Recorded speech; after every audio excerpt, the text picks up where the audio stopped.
Mesdames, Mesdemoiselles, Messieurs, je m'appelle Moussa Thioye et en ma qualité de doyen de la faculté d'administration et communication, j'ai le plaisir de vous présenter brièvement cette faculté ainsi que les principales conditions attendues pour une réussite en licence administration et communication, qui est une licence pluridisciplinaire au confluent du droit, de l'économie, de la gestion et de l'informatique.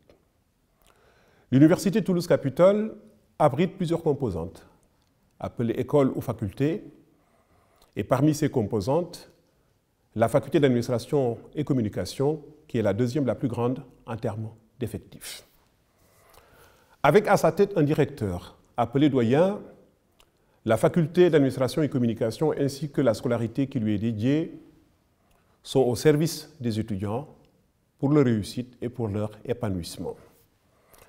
La faculté a vocation et obligation d'assurer à ses étudiants une formation solide tout en leur permettant de découvrir un monde nouveau où, au-delà de la diversité qui y règne, les principes maîtres sont ceux de liberté, d'égalité et même de fraternité.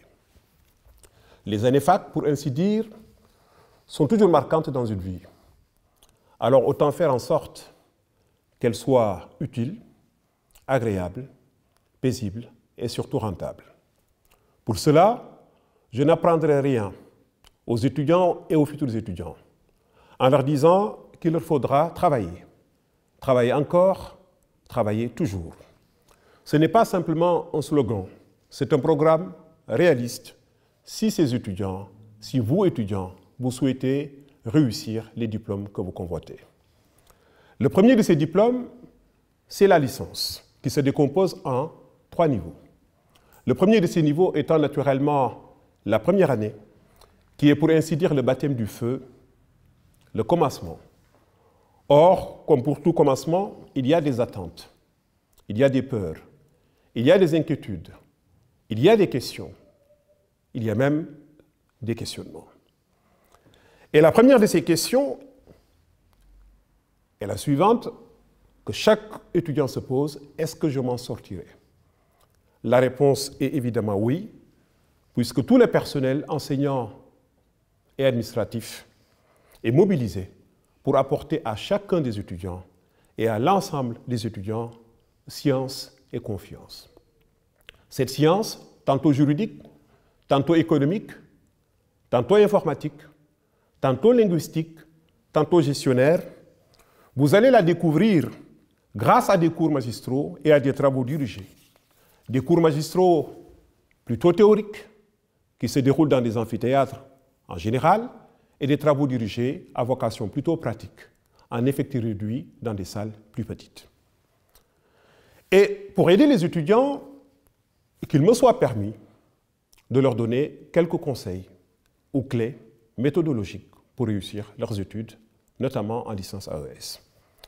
Et à ce propos, je vais utiliser une méthode que j'ai appelée la méthode ou la règle des 3 ou des 4 A. A comme adhésion, d'abord. A comme assiduité, ensuite. A comme assimilation, en outre. Et A comme application, enfin. A comme adhésion au sens d'inscription, en connaissance de cause, à la licence AES, qui est une licence, encore une fois, pluridisciplinaire, droit, économie, gestion, informatique, langue, sont autant de disciplines que l'étudiant devra affronter, auxquelles l'étudiant sera confronté, et c'est la raison pour laquelle il doit y avoir préalablement réfléchi, il doit y être préalablement préparé. A comme assiduité. Assiduité au sens de présence et de participation effective et régulière aux cours, à l'ensemble des cours. C'est en forgeant que l'on devient forgeron, et c'est en étudiant sérieusement et pleinement que l'on devient étudiant, en espérant un jour cesser de l'être grâce à la réussite.